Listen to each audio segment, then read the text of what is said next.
everyone. Can you all hear me? Great, okay.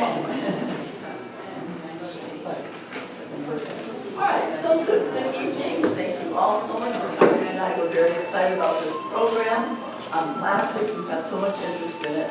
My name is Linda Hamilton. In case you don't know me, I'm a volunteer with ANCA, and I also serve as the executive director. I'm wondering how many are here for the first time at an ANCA event?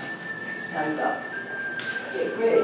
So just for your sake, say a couple words about ANCA. We are a nonprofit organization, a 501c3. We're practically all volunteer, and this is our mission. We are out to work collaboratively to build climate resilient communities, neighborhood by neighborhood. And we also have guiding us this vision of a climate resilient community. And these are 10 components that we believe need to be in most communities in order for it to be more climate resilient. Underneath this vision are 3 major goals. One is to reduce carbon emissions. The second is to increase readiness for more severe climate impacts. And the third is to ensure environmental justice in everything that we do. So on the back of that, it tells what can be done at the neighborhood level to begin to build more resilience there, because we believe that neighborhoods are key, and I wish I could say more about that, but I can't. So our focus for tonight is on one of these, and each night we have a different one. Tonight we're focusing on zero waste on the bottom there, okay? And zero waste, of course, plastic is one of the main components of our waste problem, right? Yeah. And so that is our topic for tonight. And it's really all about the impact of plastics, especially on our health, and then what we can do about it. That's where we're going with this. And that's zero waste. And then here is what is listed on the back of that sheet in terms of what a neighborhood could potentially do to become more plastic-free. Good goal, huh? So I was thinking around, BJ, are you here? No, I don't think she's Is BJ here? Right here. Where? There you are, okay. So one of the things I wanted to share with you tonight, where's that go to? It's not there. It's at the end. Uh-oh. Okay, I'm going to flip way down. No, there's too many slides. Oh, dear. Okay. Well, you know what, BJ, I'm going to talk about this later, okay? And I think I'm going to shift to introducing our speakers. So we are thrilled tonight to have Dr. George Christensen here. And George, I'm going to step over here so I can see this. He is a professor of psychiatry in the School of Medicine at Oklahoma University, and he is going to be presenting the latest information on the health impacts of plastic. I'm sure that George has a very long bio, but this hopefully will suffice for tonight. Ron Bunny is a retired urban planner, and he's an volunteer and board member, and he will present the magnitude of the plastic disposal problem and what each of us can do to have less plastic in our lives. And there's a great the handouts are on the table, I believe, for that, Ron. And then there's a great handout over here on the table for what George will be talking about. So with that, I think we will go ahead and get underway. So our first speaker is going to be George.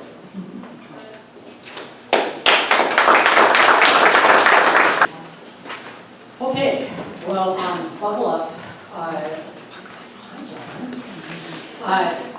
This is going to be a fast but somewhat bumpy ride. So what I'm going to talk about is what are microplastics doing in our bodies, and a lot of this stuff has really just been in the last 5 years from a literature perspective. First, some definitions. So microplastic is defined as something that is smaller than 5 millimeters, which is actually 5 millimeters is kind of big. The issue here is that plastics don't degrade. They don't, if you will, break down. They break up. into smaller pieces, I mean really small pieces, such that nanoplastics are less than 1/1,000,000th of a meter. Now, something that is 10 millionths of a meter can enter cells. That's small enough to just slide right in. And so anything that's a nanoplastic can go right into the cells. And this is just by comparison the size of DNA. So that's the definitions. Now, here are articles that show where microplastics or nanoplastics have been found. I'm going to use those. When I say microplastics, I'm going to also mean nanoplastics because often just say microplastics and nanoplastics over and over. But basically, in every organ that has been looked at, there are microplastics now. And especially, we're going to take a look at what happens when they get into the blood. But once it's in the blood, it's pretty understandable. But the one organ that most recently has been described is the brain. And so this is oops. So this is where I turn off the slides. Okay, good. So April 2025, so this is a very recent article. This is people who have courteously donated their brains because, well, they didn't need them anymore. These are post-mortem. And the study looked at brain, kidney, and liver and compared it actually to a similar study in 2016. But the important thing here is that the concentrations were highest in the brain and were statistically higher in the 8 years between 2016 and 2024. So, yeah, it's getting into your brain. The brain has a blood-brain barrier, which is pretty tough to cross. So it's probably getting across there, but it's probably also getting across here. You have a thing called an olfactory bulb. To me, that sounds like what you clean out your kid's nose with, but it's actually part of your anatomy, and it sits right here. And microplastics have been found in the olfactory bulb just recently, last year, and as it says here, suggesting a potential pathway for translocation of microplastics through this direction into the brain. And so they're getting in. What are they doing? Well, we're not sure. I mean, but we'll talk about that. So how do they get into us in general? The main route is ingestion. And then there also is, we breathe them. So this is a microplastic fiber in lung tissue. The other thing is you may not know that many personal care products, in order to make them like feel smoother and whatever, include microplastic beads in the actual product that break down. And so this is a microblend of those beads and small enough to get inside the cells. So you actually rub them into your body if you're using these products. And there is a handout that with a website where you can find products that do not have microbeads in them. But this is now, the one thing I want to point out here, yes, it says blue. So this is looking at, microplastics being ingested and in the stool. But the important point here is this population used mainly bottled water. This was third world countries, so they mainly used boiled water, home cooking, or takeout in plastic containers. And those that used the plastic had more microplastics ingested. The point here is, I'm going to come back to this over and over again, you can make a difference in how much you ingest by simply not using these kinds of things like plastic water bottles and plastic containers. more on that in a minute. So, the other thing is, in terms of how we get microplastics into us, this is an article that just came out in 2024, last year, they called it Microplastics in the Kitchens. And so non-stick coating is polytetrafluorourethane,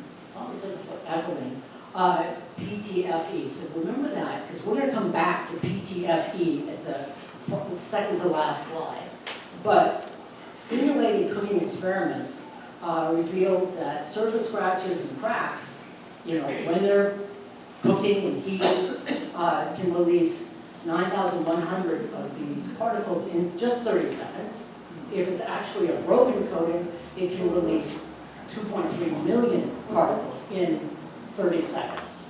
So, and then actually in your handout is an article that just came out that shows that even when there are not scratches, there are releasing these PTFE microplastic particles.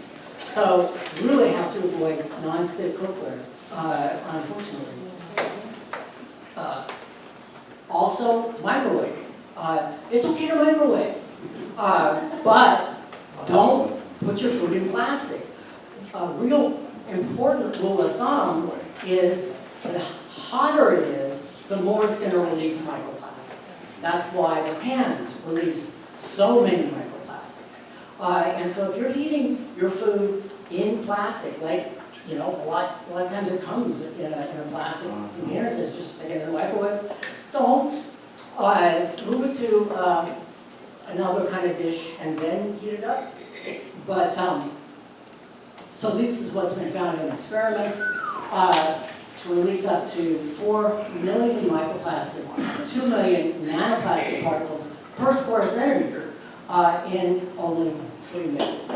So this is pretty astounding. I wasn't aware until I saw this article 3 days ago and said that it was that concerning. But it's also a place where you can modify and not have this happen. Dishwashing scrubs are made out of plastic. You can find alternatives, and again, in your handout there will be a place you can look up online. But this really surprised me. So I didn't know there were plastic tea bags, or that many tea bags use synthetic materials, which is plastic, and it's hot. Remember, heat releases microplastics. And so in your cup of tea, there is an estimated, this is studies, 11.6 billion microplastic pieces and 3.1 nanoplastics into your cup of tea. And these are tea bags with plastic in them. Here's a site, it's in your handout too, where you can find which tea bags do not include plastic. And the ones that don't often have it plastic-free on the packaging. And that's what you want to look for. But because of the heat, it releases a tremendous amount of microplastics. Bottled water, there are 10,000 micro or nanoparticles per liter. So bottled water is bad for the environment, but it's on the outside of you. It's also bad for the inside of you. And so this is an important concern. Now, another thing that you may not realize is that the clothing that we wear have, many of them are from synthetic microfibers releasing. So they're polyester, nylon, rayon, all of this stuff is a form of plastic, and only it's fiber. Anything that's not cotton or silk or wool. And those get released. So here are some studies that looked at lung tissue. Half of the microplastics they found were fibers from textile. Here was one in colon. Almost all of the microplastics were fibers. So it's important environmentally and also for your own health. That we move away from these kinds of textiles. So, but here's the where I really want to kind of get into this. So it's clear that microplastics are present all throughout our body, pretty much now everywhere we look.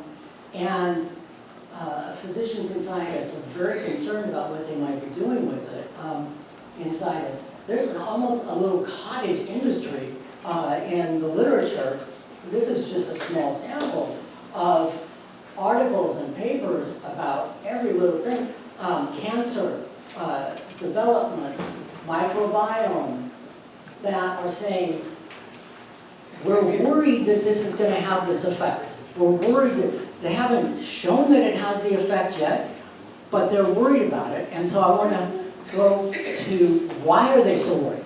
Why are they worried that it might cause cancer? Why are they worried that it might disrupt the microbiome in your gut and be neurotoxic in your brain and cause obesity? So these are all potential. Let's begin to look at what led to these articles. So, first thing is that to make plastic in all the different things that we make plastic into, you wanted to have all kinds of different characteristics. Fire resistant, easily malleable, or not, rigid. So to do that, they put in all kinds of additives. And those additives are obviously on the pieces, or in the pieces of microplastic, and they leach out. Also, you can have bacteria and viruses on the pieces, and they pick up, depending on where the microplastic came from, heavy metals and organic pollutants. But this right here is a serious concern of the chemicals. It's kind of like a Trojan horse to get these chemicals into your body. And now, these are from a recent article. These are some known plastic additives. And these are, when these are in the environment, they have been associated with all of these health consequences. And that's not saying, that they're sliding into your body and into all your organs. It's just been associated environmentally. So to think that these are getting into your organs is a big reason why all of those articles are coming out saying, we're really worried, we're really worried. So let's take a look at some evidence for what happens. So when a piece of microplastic gets into your bloodstream, why doesn't the immune system just take care of it? Well, unfortunately, almost paradoxically, the immune system kind of surrounds it with what's called corona. And this works to actually facilitate entry from the bloodstream into organs. And then from there, it interferes with cells. So it doesn't get cleared out of the blood, except that it gets cleared into the organs wherever the blood goes. So it's not, the immune system isn't really helping us with that. What happens when it gets into the cells? Well, how do you tell? Well, the one way to tell is to use cell tissue culture. And so there's human cell tissue cultures of pretty much any organ. One has multiple now cell lines that we can culture in dishes like this. And then you can sprinkle it with microplastic or nanoplastic particles and see what happens. So inside the cells. And what these studies have shown is that there's a buildup of oxidative stress, which are throughout. It turns out you always want your oxygen to be attached to something. If you let your oxygen run free, it's a free radical, and it's extremely destructive. You eat blueberries and dark chocolate as antioxidants. This is the oxidant that they are anti of. So you want, so this is one of the great concern because it causes damage in the cell, ultimately causing DNA strand breaks and cell death. What happens with DNA strand breaks is if the repair mechanisms for our DNA can't keep up, this can become a cell that goes rogue and becomes a cancer cell. And so there's real concern about this leading to cancer, although that hasn't been proven yet. But that's one of the reasons that they're very concerned.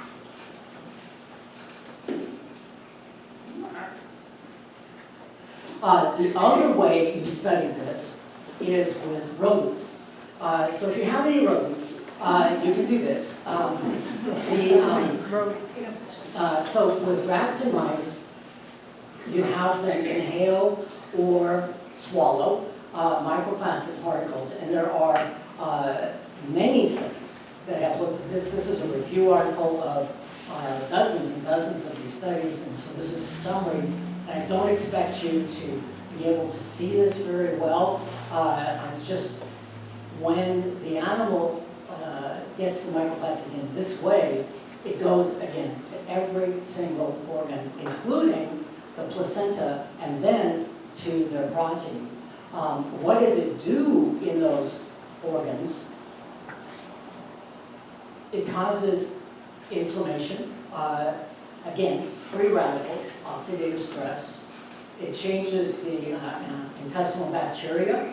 When it gets into the fetus, it has reduced weight. It causes cognitive impairment, endocrine changes, altered immune response, and dysfunction of pretty much all of these organs in the rats and the mice. So leading scientists and physicians to really be concerned that that could be happening inside our bodies as well. We so far haven't gotten too many humans to volunteer for these studies, to a controlled study where you take the microplastics and you don't. So we have to use rats and mice or people who act like them. So here's actual studies, though, in humans. And this is very early. There haven't been very many studies. But the way you can do this is, even though very few humans want to hand you their brain, they will hand you other things. And so we're going to walk through a study that looked at patients who had narrowed carotid arteries up here. And so the doctors went in and roto-rooted them, took out the thing that was narrowing it, the clog, and looked at it. We're going to look at that study. A postmortem brain tissue, we're going to come back to that. Placentas, studies on that, and sperm. This study in the New England Journal of Medicine just last year, so they don't call carotid artery clogs because the doctors, they have to have a fancy word. So these are atheromas, and what they did was with, actually it was a very nice study.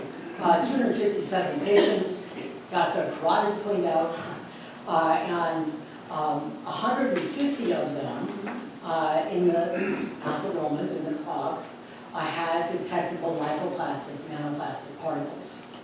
Then they just followed the patients for about 3 years, and they had a very simple outcome. 3 things: who had a non-fatal heart attack, who had a non-fatal stroke, and who had, well, death of any cause. And when they followed these, if they had no microplastics, nanoplastics in their carotid artery clog, this happened to 7.5% in this 3-year period. 20% of those, one of these three events happened to those who had that. These patients were balanced for cardiovascular risk factors, other things. They did regressions. So just to isolate this particular factor, so this is concerning. We don't exactly know. Correlation does not prove causation, but this is one of the more concerning articles that I've seen, and it just came out last year. Here you can see the actual data. These are patients without the microplastics, patients with, and a number of patients who had one of those three events over the 3 years or so. And remember, you can do things to keep microplastics from being in your body. We're going to get there. But it's important. So we're going to go back to the brain study. So in addition to finding that the brain had even more microplastics than kidneys and the liver, they also found, incidentally, that the brain samples from the decedents who were diagnosed with dementia exhibited far greater microplastic concentrations than participants without dementia. Now this again, correlation is not causation. There could be other reasons for this, but it's cause for concern. The other two studies have come out with birth outcomes that are correlated with microplastics in placentas. So we'll take a look at both of those. And someone's waving the 3 minutes sign. 5 minutes sign. It's okay.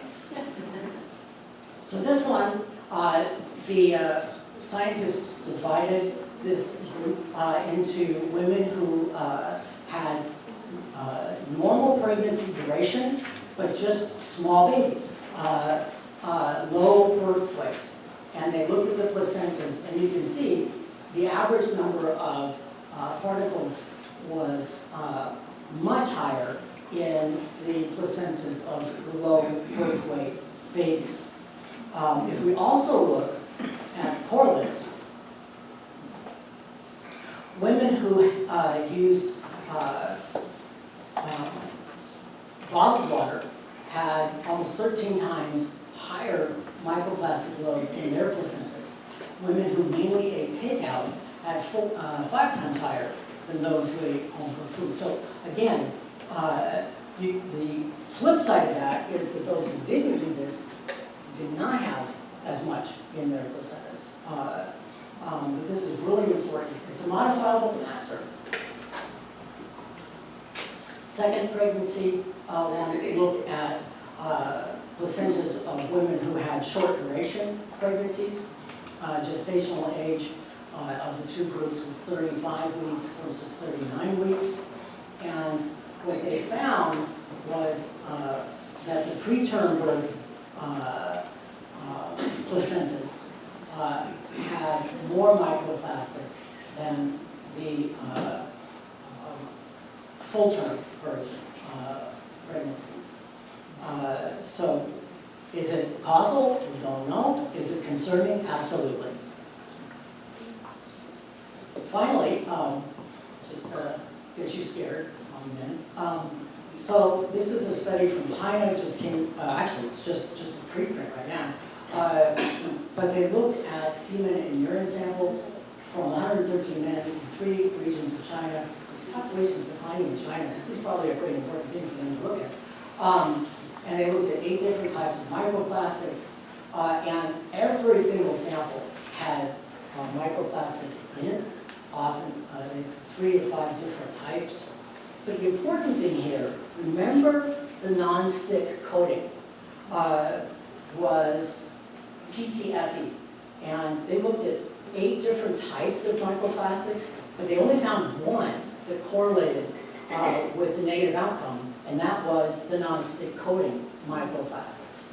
And those show correlated with reductions in sperm count or reductions in sperm concentration and what they call reductions in progressive motility. Now, I don't think that's like politically moving to the left. I think that's actually just going forward. We didn't really define that term.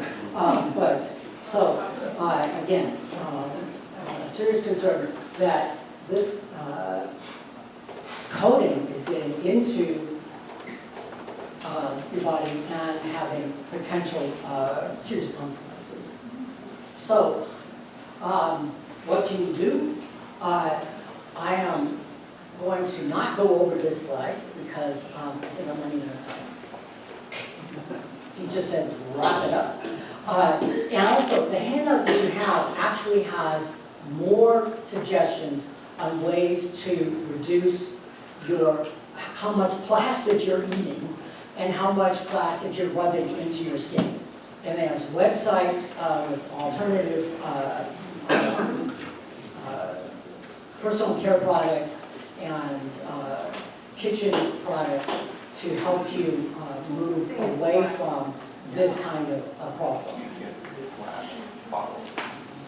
That's it.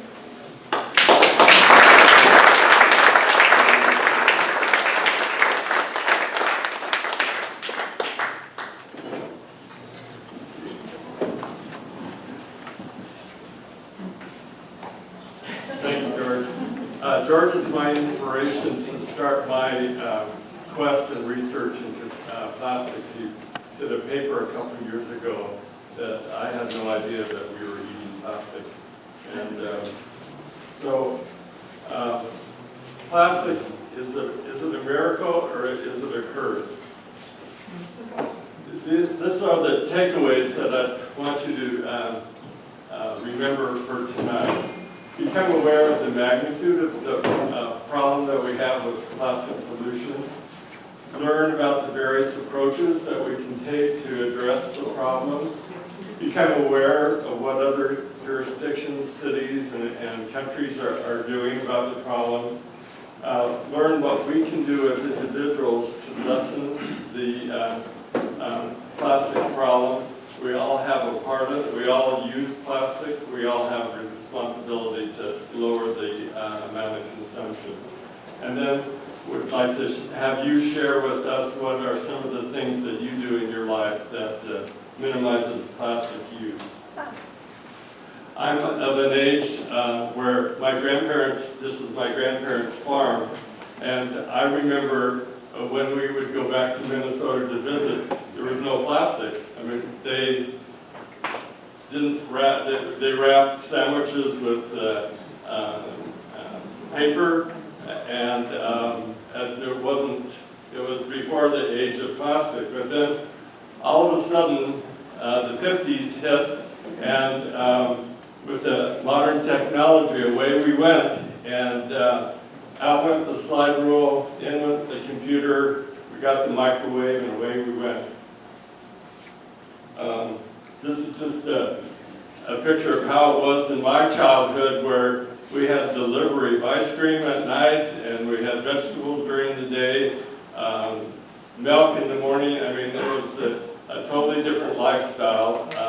Milk was delivered in glass bottles, and it was totally different, and people were saving tinfoil and things like that after the war because those materials were scarce. But then all of a sudden, we got our first McDonald's in town, and away we went with the plastic consumption. So nowadays, the ubiquitous plastic bottle for drinks is causing a major problem. Here's a sign stating that it takes over 500 years for plastic to degrade, if then. But the problem with plastic is that it gets into our natural environment. It goes downstream and enters into the ocean or the sea or lakes. And our landfills are becoming filled with plastic. And then, as George mentioned, the age of polyester, and now it's in our fashion, so it's everywhere. And of course, the plastic foodware. Oops. A big problem is we're trying to recycle as much plastic as possible, but a lot of places are finding they can't find enough places to store or get rid or recycle plastic. So a lot of the waste companies, they sell it to somebody that says they recycle, and what ends up happening is that they store it. So this is the impact of the plastic waste that goes downstream into the waterways. Then we have the pandemic that didn't help matters, where the consumption of plastic gloves and everything just increased astronomically. So here's some statistics on plastic waste. 2 million metric tons of plastic are produced each year in 1950. Now we're at 1.1 billion metric tons that's going to be produced in 2050 if we keep going the way we are. 1.1 billion tons of greenhouse gas is released through the production of plastic. That is 3.4 of the total emissions, greenhouse gas emissions, which is more than that used in aviation. 2.5 billion tons of greenhouse gases are estimated to occur by 2050. 5 trillion plastic bags are produced annually, with a 40% increase by 2040. 85% of the plastic ends in landfills. 150 million metric tons of plastic waste are in the ocean. That's 11 million tons a year. The global weight of plastics is greater than that of all earth and sea animals. So on the west coast here, our plastic is going out into the Pacific Ocean, and there's an island in the middle of the Pacific the size of Texas of plastic. There's another example. There's two kind of a western garbage patch on the Asian shores and the eastern garbage patch off the Pacific. So this is your, in the handout, you have, these are the classifications of plastic. Most of the plastic can be recycled. The problem is the number 6, that's polystyrene. That is kind of what you really want to avoid as much as possible. So also on the handout is this chart, which kind of explains, and I have samples on the table in the back there of what different products. On the back of your plasticware, there's a little triangle with a number in it, and this will tell you what category it is. And again, try to avoid number 6, polystyrene, as much as possible. In California, we've been pretty progressive with legislation, but disappointingly, we had new legislation that was passed a couple of years ago or a year ago, and the governor and they have delayed enforcing due to the regulation complication. So we're not making this progress as we had hoped. But this is a graph showing different cities. There's 126 jurisdictions in California that have enacted some form of anti-plastic ordinances. And you can see they're kind of all along the coast in California. In Southern California, I've highlighted the ones on the coast that have some form of single-use plastic ban in effect. The 3 stars in the desert have limitations on some polystyrene, but you can see that the coastal communities are the ones that are more concerned, that have adopted some form of single-use plastic ban. This is a table showing all the different counties in Northern California, the Bay Area. Most of them, Alameda County has several cities that already adopted ordinances. The city of Los Angeles and Los Angeles County have adopted a ban. Monterey, Marin counties have, but you come to Riverside and San Bernardino County, 0. Well, we have 1, and that's Rancho Cucamonga, who has a ban on polystyrene use in City Hall or government facilities, but that's it. So we're hoping that Redlands can be one of the, in the forefront of adopting an ordinance that would limit the use of plastics in the future. Like I said, 126 jurisdictions already have a ban. Santa Monica was one of the early ones. In 2007, they started with a ban on single-use plastic in city facilities or city events. But then in 2008, they expanded it to all food services. So they also recommend that instead of plasticware, that it be paper or uncoated papers, or that can be 90% recycled.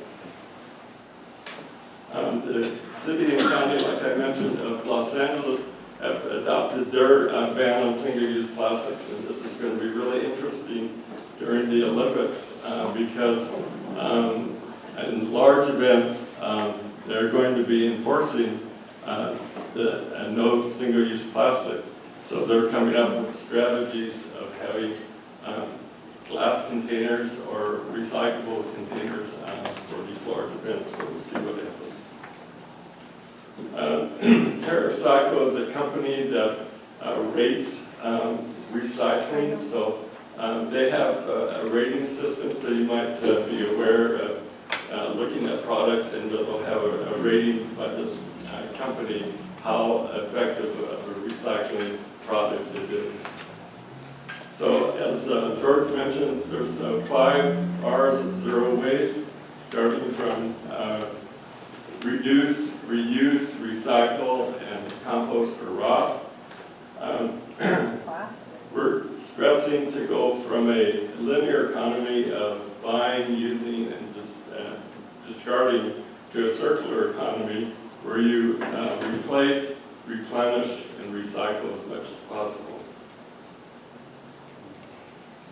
These are some of the anti-plastic groups that are active in the country that are certainly helping promote the minimization of plastic use.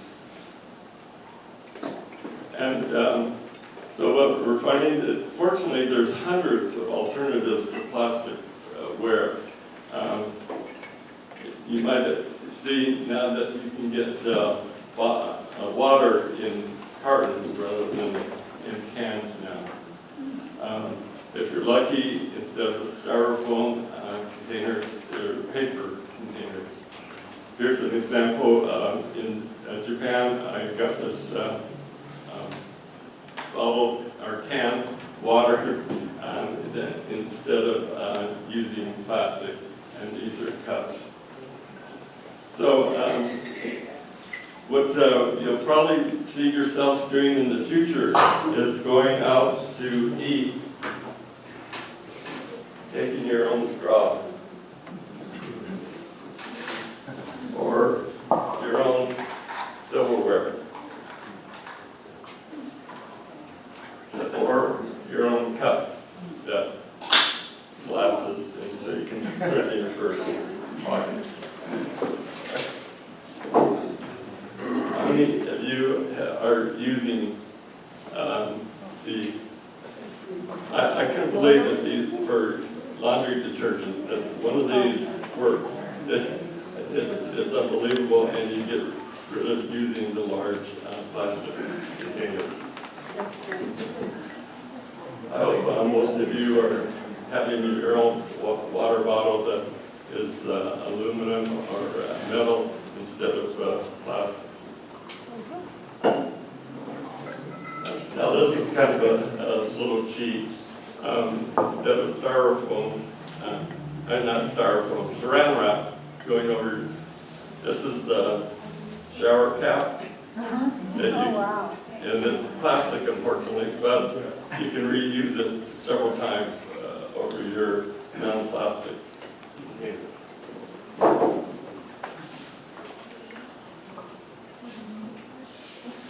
About silicone food storage containers. Yeah, what is the, what's the latest on silicone? So actually, on my handout, there is a comment on silicone. So silicone is not plastic, nor is it rubber. It's its own thing. And studies have shown that, yeah, it can break down, it can shed small particles. But it does that at a much lower rate, it's much more durable, and it, at this point in time, I could not find any articles that had concern about this shedding of small particles. They don't get as small, and the smaller the particle, the worse it is. So silicone is a good alternative. It may not be the best, 100% perfect, but it's way better than plastic. Great. Okay. Using bamboo toothbrushes instead of plastic. Interestingly, your toothpaste tube, that takes 900 years to degrade. So that's the problem that it's just so ubiquitous of the plastics in so many sources. But we are lucky that we have a store here in Redlands, the Good Market, that has a lot of alternatives to plastic. So I encourage you on West State Street to go and see their store. We have an agency in California that is really promoting recycling, and a lot of the information that I got for this presentation is from Cal Recycle. These are the few restaurants that don't use plastic products. There's one in Costa Mesa, one in Santa Monica. I mean, they're few and far between, and hopefully in the coming years that'll increase. What recommendations for national governments is to bar single-use plastic uniformly. These, or at least require that there be recycling requirements, because as you saw with the ocean pollution, if the fish are eating the plastics, then we're eating fish, and this is a big mess. For communities, we're recommending that adopt a single-use plastic ban or restrict single-use plastic. A lot of communities do. The restaurants are required to have it available if requested, but if you don't want it, you don't need to be given the product.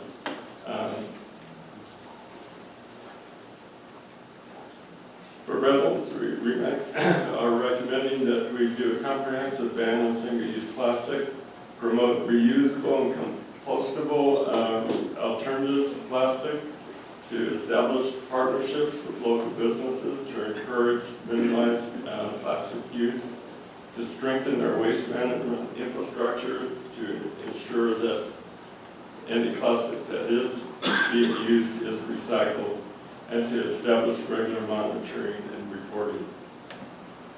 For businesses, this is where we're hoping that the business community can learn from each other, and there are alternatives, like I said, hundreds of alternatives to plastic.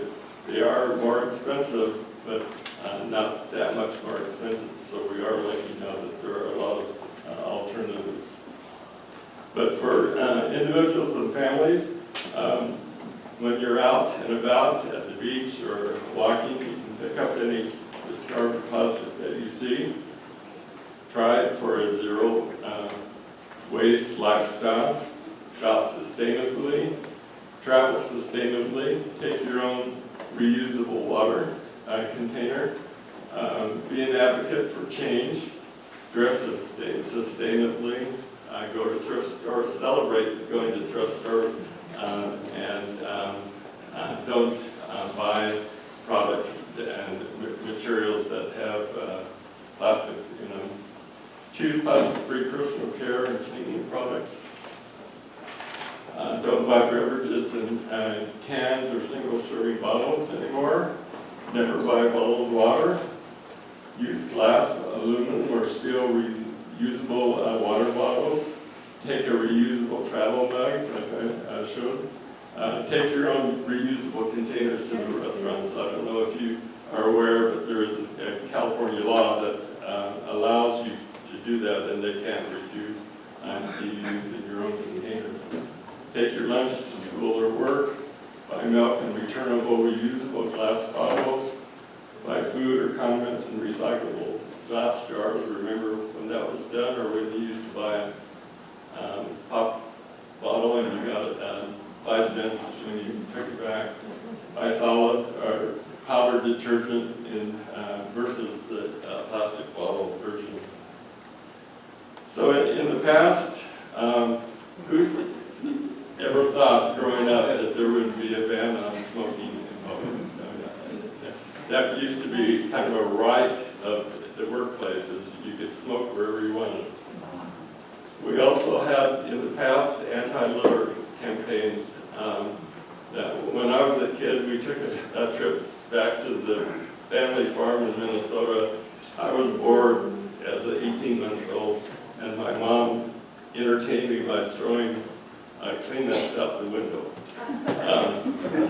That was before anti-litter campaigns. So we've come a long way in a lot of ways that I think we can do it. We're positive. So that's all we have.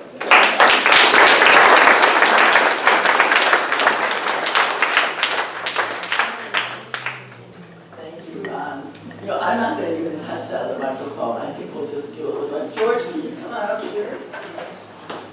And we definitely want you to take some time for Q&A. There was so much information there, right? Yeah. So maybe a little Q&A time will help us digest some of those things. Come on over here, guys. Right over here. All right. So who's got the first question? Okay, go ahead. I have a question. So for this chart, does this mean that everything that is not a 6, obviously a 7, and probably a 3, we can put into our red room recycling can? Yes. Can you repeat that question? Yeah. The question is, can we put the 1 through 7 and not the 6? According to the waste manager, you can put it all in there and it will be recycled. Another question. Way back there, Melanie. Okay, it's kind of multi. No.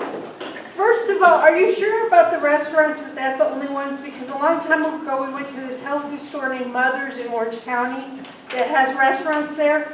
And they had, even the glass water was in actually something made of cornstarch. So it was compostable. Number 2, do you know if they're looking at any other, like soy or any other sources that could make compostable packaging? And number 3, are they going to find something that will eat plastic? You know, they have the black fly that will eat food waste. Are they going to develop anything that will eat plastic waste? Yeah. Okay.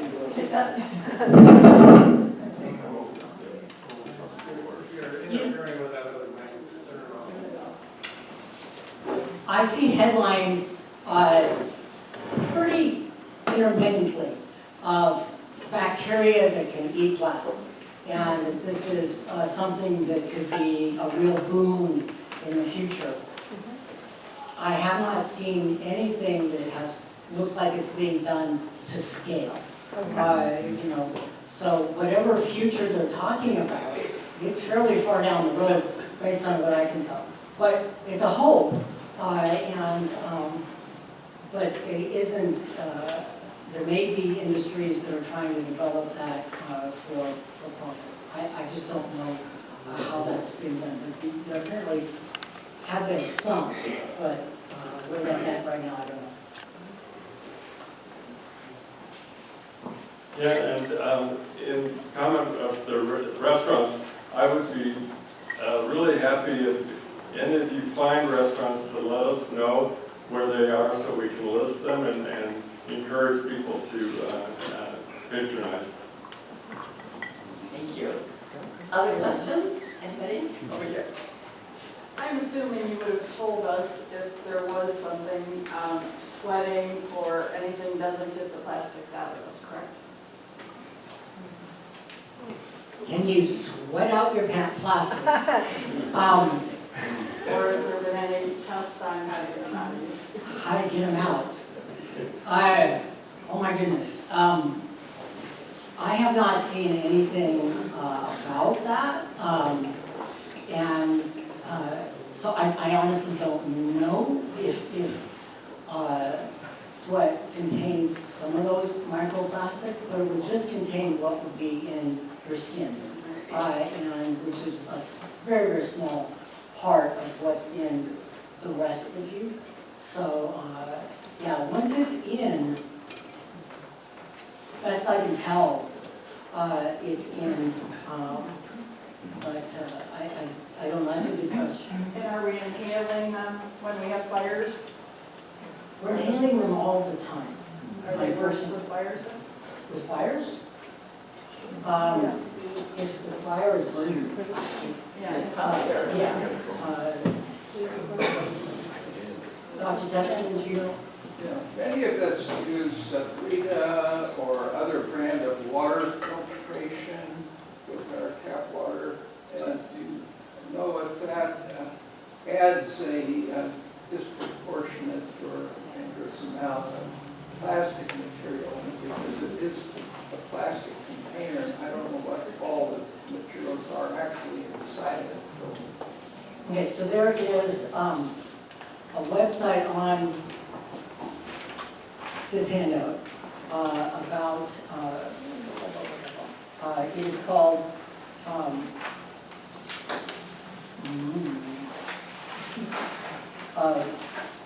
sorry, I'll find it on my own handout,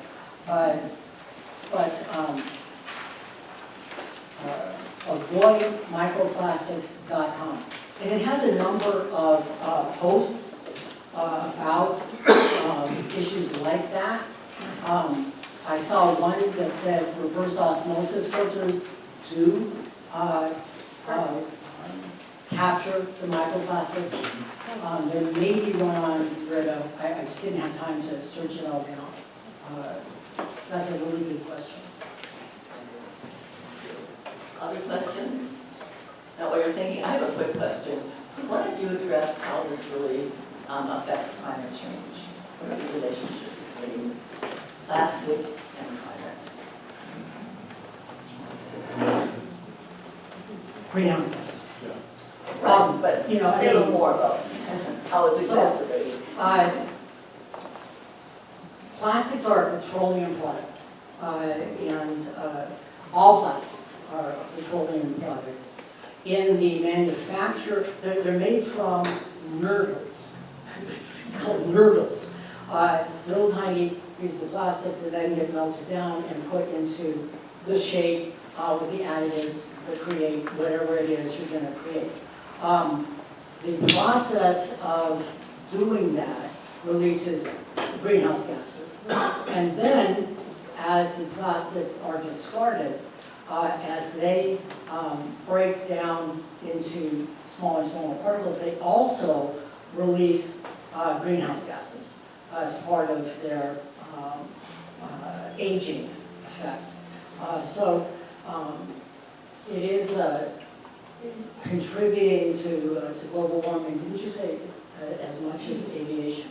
More More than aviation. So that would be the main way, other than, you know,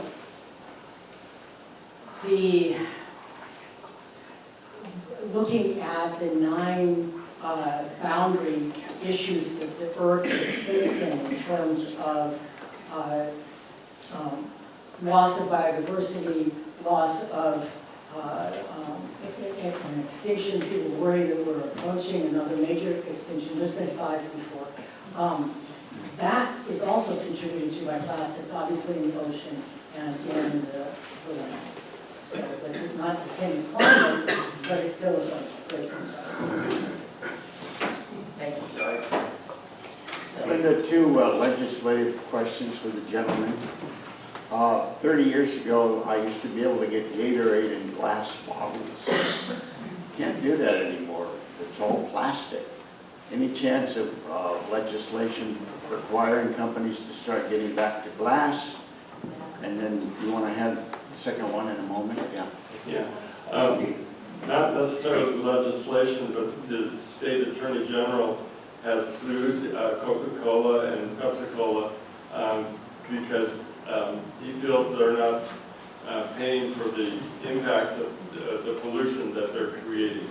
And so that will be a disincentive, and perhaps like in, I believe it's one of the South American countries, Coca-Cola is going to an all glass bottle distribution. So there's hope for this in the future, is Yeah. what you're saying? Right. The other one is, just recently, you had to request a plastic straw at restaurants. That seems to have gone away. I'm getting stuff with straws all the time, and I'm saying all the time, no straw, no straw, no straw. I've been saying it for 30 years. What's the status of that legislation?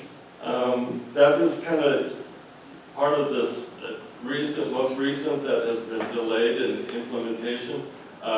You know, right when it first came out, when they went back to paper straws that collapsed immediately so I think the public outcry on that has softened some restaurants to use it. That's why these personal straws are a good Well, I'll show you a quick demonstration of how you can avoid a straw. Everybody look. Okay?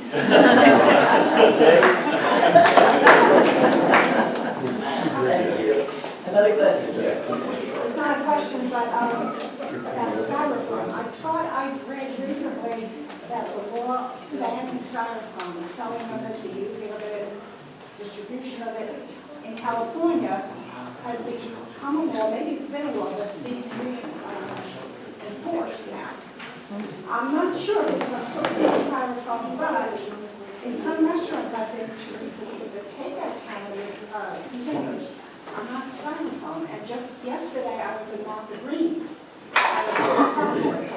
However, they do have straws still. They're not giving them to you, but they have them out there. So we'll have to work on that. But at least has the container, the styrofoam, really been enforced?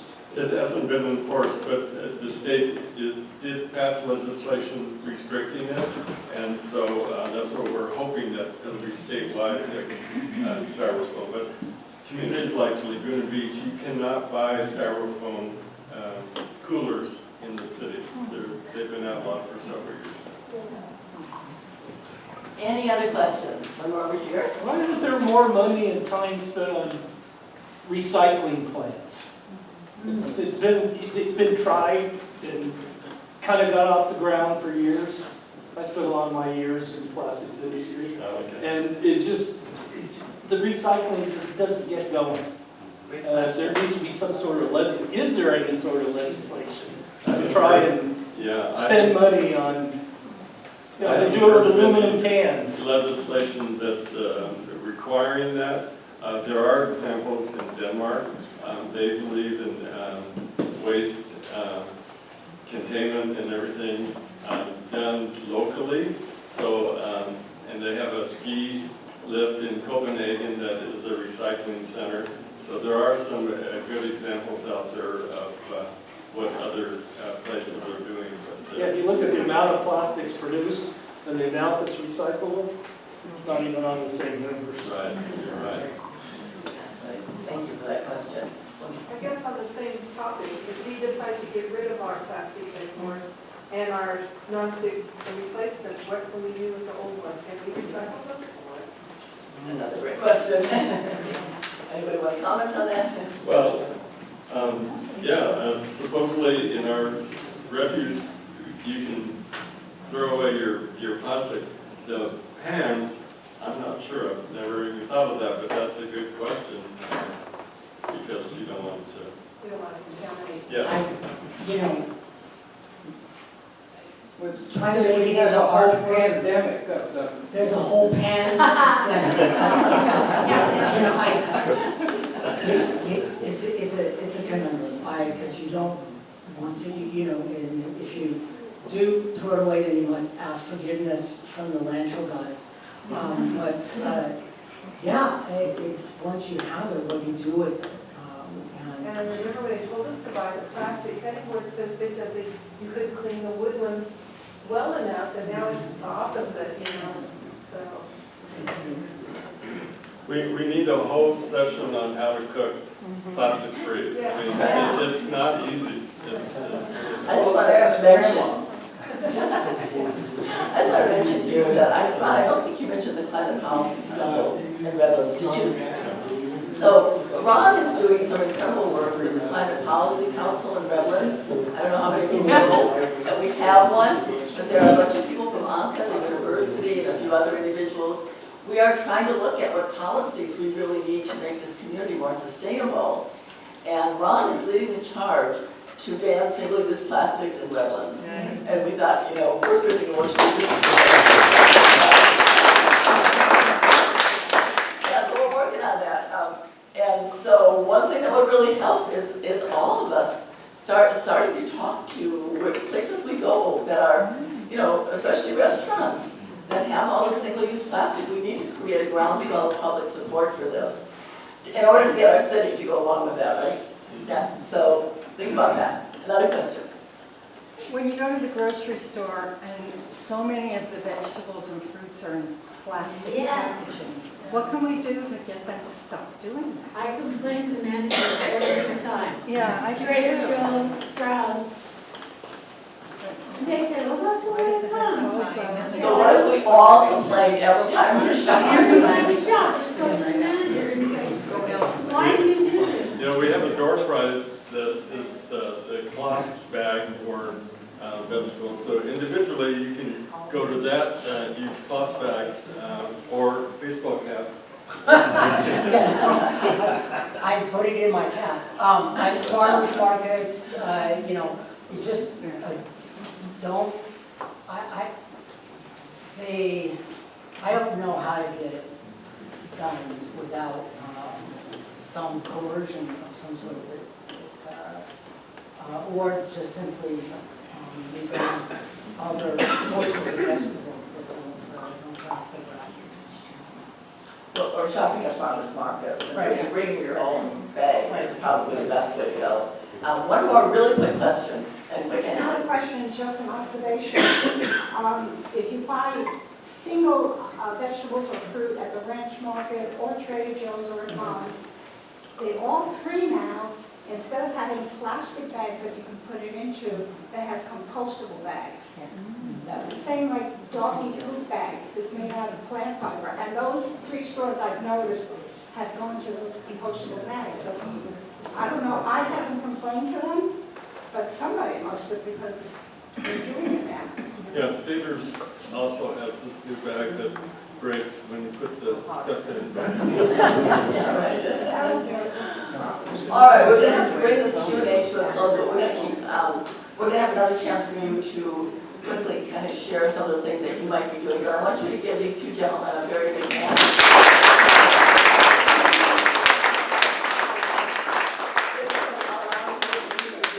And it's not like a happy topic to present to the group, I know, but it is information that we all need, right? Yeah. So I wonder, how about you guys? And Ron, where's the clicker, by the way? What about you guys? What are you? Is there anybody here who's done something at home that you can share with us? So we now use cloth bags to put our birthday gifts in and Christmas gifts. We just find fabrics on clearance. And so that's what we use instead of wrapping paper and ribbons and so forth. Great, I love that. Another idea. What are you already doing? I'm sure we all found little ways to community around us, right? Anybody? Marlon? I buy our hand soap at the Feel Good Market, refillable glass containers and take them in. And refill them, yeah. And by the way, we have some wonderful raffle prizes later, some of them from good, Feel Good. And I bought the bar shampoo, it's like a bar of soap and shampoo and air conditioner. And it lasts a really long time, and they're just little paper bottles. Fantastic. It lasts like 4 or 5 bottles worth of shampoo. 4 or 5 bottles in one, and what is the package in? It's a Feel Good Market. Okay, I feel good. It's like a soap bar in a little bottle. Okay, great. Iris? I use bar shampoo, I use powder toothpaste. Powder. Okay. Powder toothpaste, yes. And they also have tablets that feel good, that you can use for toothpaste, yeah. Anything else? This is a sanitary pad, feminine pad, it's compostable. Can't buy it in the stores, I have to go online, but it's compostable. The same thing with doggy pads, poop pads, and baby wipes. Some brands, in Target particular, they have one that is plant-based. So, and I use these plastic things dozens a day. So at least I'm saving with that, they're all compostable. I don't put it in my compost because I don't think the city takes them in their own compost, right? I just put it in the trash. At least I know it's not related to nanoplastics. Thank you, yeah. Anyone, one more, Jim, okay. This is more as a question or suggestion that in Redlands, we are not supposed to put these little compostable bags in the yard waste, plant waste. Right. It's supposed to go in the general trash Yes. landfill. And I wonder if we could look into whether there's some way we could actually use them for their intended purpose, that is being composted. That's a great question. Ron, would you make a note of that? No, that's part of the discussion that we need to have. Yeah. And this discussion could go on. There's so much here, and it's so important, not only for our future, but the future of our children, our young people. As we, as George said, so often, we don't know what's happening in our bodies and so forth. So I really thank you all for coming tonight and being interested in this. I want to go through a couple little quick announcements about ANCA, and then we have some wonderful raffle prizes. So let me see what's next here. I already did that. I want to tell you about, so this is the last of our speaker series for 24, 25. So what we do in June and July is we have a little mini film series. How many of you been to our summer films? Anybody? Yeah, we try to select really thoughtful movies, and then we have a discussion afterwards. And it transforms a movie when you get a chance to talk about it after. So the first one we're going to do is, this is David Attenborough. Probably you all know him. And this is a beautiful, beautiful film. I think he's 99 now. This was made when he was 97. So it's called Life on Our Planet. And so I think you absolutely love this film. And the second one is called No Impact Man. Has anybody seen that? Yeah. Yeah, it's actually a funny movie, and it's about a man who decides to live for a year and try to have as little impact on the planet as possible. And he lives in New York City, of all places. So it's a pretty funny film, actually, because he has a wife that isn't quite on board with it. So, but it does really, really get you thinking about, what can we live without, and what do we really need? That's a question we all should be asking ourselves. Okay, so it goes on your calendar, June 21st and July 19th at the university. Nice little theater there, beautiful patio that we gather on afterwards to have a discussion. We want to talk about Map Your Neighborhood. Anybody here done Map Your Neighborhood in your neighborhood? All right, we have several of you. All right, a growing number, excellent. Yeah, this is such a powerful program. It's about disaster preparedness, and it's a way that you can bring your neighbors together. There are only 15 to 20 households, and the way you get this to going is you agree to be a host of that, of your neighborhood, you get to select the 15 to 20 homes closest to you, because these are the people, if we have a major disaster, and the typical first responders can't get there in time, these are the people that are going to be first responders along with you. So this little event, 1.5 hours, or maybe 2, prepares you to do that. You actually build a neighborhood plan. And people are loving it. I think we have 5 there. Anyway, so we really, really encourage you to sign up. This summer will be a wonderful time to do it, to bring people together while the days are long. So the place to sign up for Mary to sit over there. Okay. And Repair Cafe. How many of you have been to the Repair Cafe? That's coming up. We're going to do it again in July. This has become very popular. So we don't have a date exact. I think it's July 26th, but we're not sure. So stay tuned. And That's me in the pictures. Pardon me? In the green. Oh, that's great. Okay. And also I want to talk about volunteer opportunities with ANCA. We have a number of programs going now.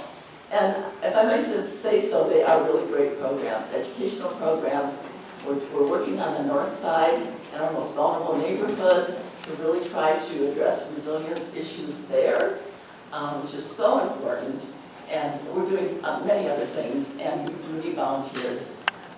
If any of you feel like you have a little time left in your life and you really want to give it in a meaningful way, there's a place you can sign up over there at the ANCA table. Okay? Let's see what else is here.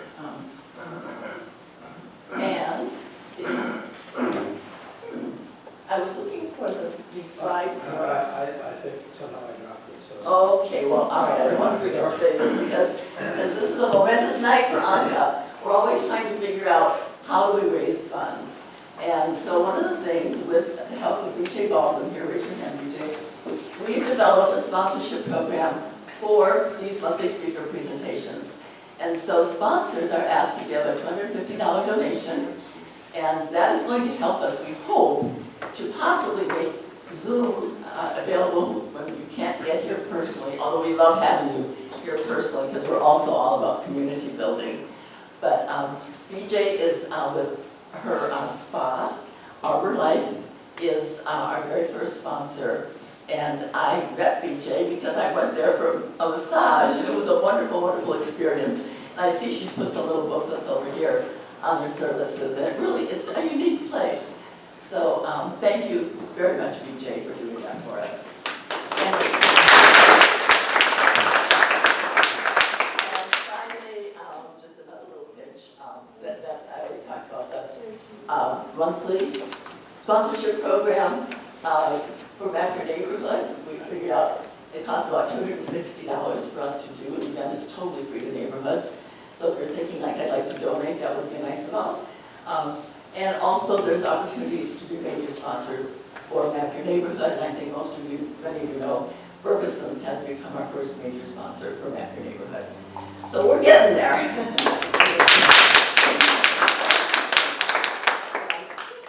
That's all good, right? Okay. All right, so what we need to do, again, thank you all for coming. We're going to resume this next September. So,